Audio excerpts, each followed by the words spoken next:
The lost ship in the coastal town of Seabreeze, where the salty breeze whispered through the tall pines and the waves crashed rhythmically against the shore, tales of the sea were woven into the fabric of everyday life.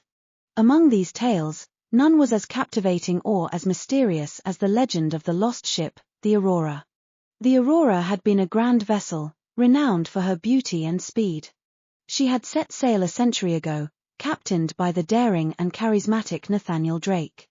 The ship was bound for distant lands, carrying a precious cargo and the dreams of those aboard. But one fateful night, amidst a violent storm, the Aurora vanished without a trace, leaving behind only whispers and unanswered questions. Elena, a young historian with a fascination for maritime legends, had grown up listening to the stories of the Aurora. Her grandfather, a retired sailor, had often regaled her with tales of the lost ship and the brave souls who had sailed her. Now, as an adult, Elena was determined to uncover the truth behind the legend. Armed with her research and an unyielding curiosity, Elena arrived in Seabreeze one crisp autumn morning. The town, with its quaint cottages and bustling harbour, seemed frozen in time, its history preserved in the weathered faces of the fishermen and the worn cobblestones of the streets. Elena made her way to the local library, a treasure trove of ancient maps and dusty records. As she delved into the archives, Elena discovered an old, faded journal that had belonged to Captain Nathaniel Drake. The journal's pages were brittle, but its contents were invaluable.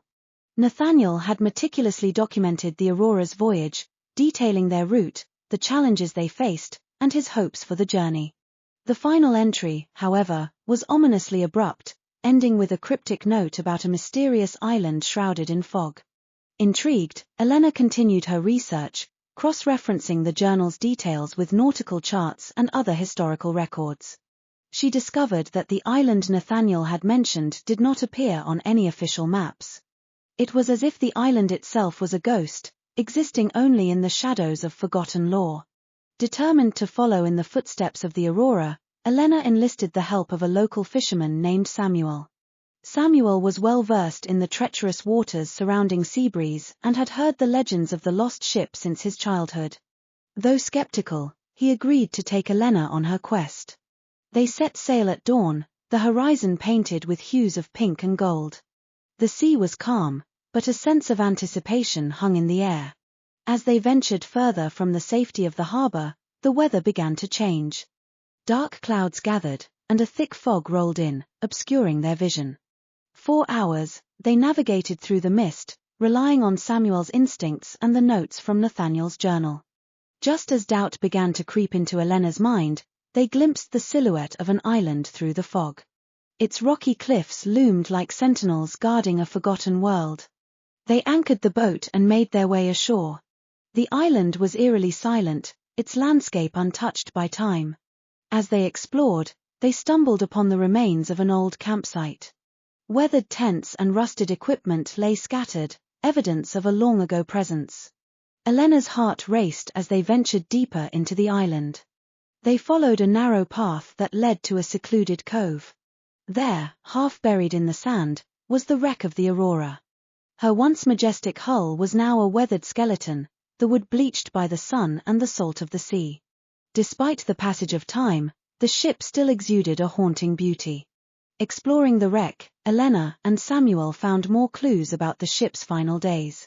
They discovered crates of cargo, still intact, and personal belongings of the crew, each item a poignant reminder of the lives that had been lost. Among the artifacts, Elena found a locket containing a portrait of a woman.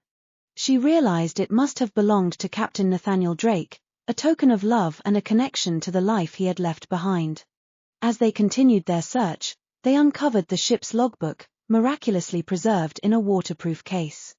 The final entries revealed the crew's struggle against the storm and their desperate attempt to navigate through the fog. Nathaniel's last words spoke of a sense of foreboding, a feeling that the island was more than it seemed, a place caught between the realms of the living and the dead. The discovery of the Aurora and its relics brought a sense of closure to Elena and to the town of Seabreeze. The legend of the lost ship was no longer just a story whispered by the firelight, it was a tangible piece of history, a testament to the bravery and resilience of those who had sailed into the unknown. Back in Seabreeze, Elena and Samuel were hailed as heroes. The townspeople gathered to hear their tale, their faces alight with wonder and respect. The artifacts from the Aurora were carefully preserved and displayed in the town's museum, a tribute to the ship and her crew. For Elena, the journey had been more than an academic pursuit. It had been a personal quest, a way to honor her grandfather's memory and to connect with the stories that had shaped her life. As she stood by the harbor, watching the waves lap against the shore, she felt a profound sense of peace. The legend of the Aurora lived on, but it was no longer a mystery shrouded in darkness. It was a story of courage, of love, and of the enduring human spirit. And in the heart of Seabreeze, it continued to inspire, a reminder that even in the face of the unknown, hope and determination could light the way.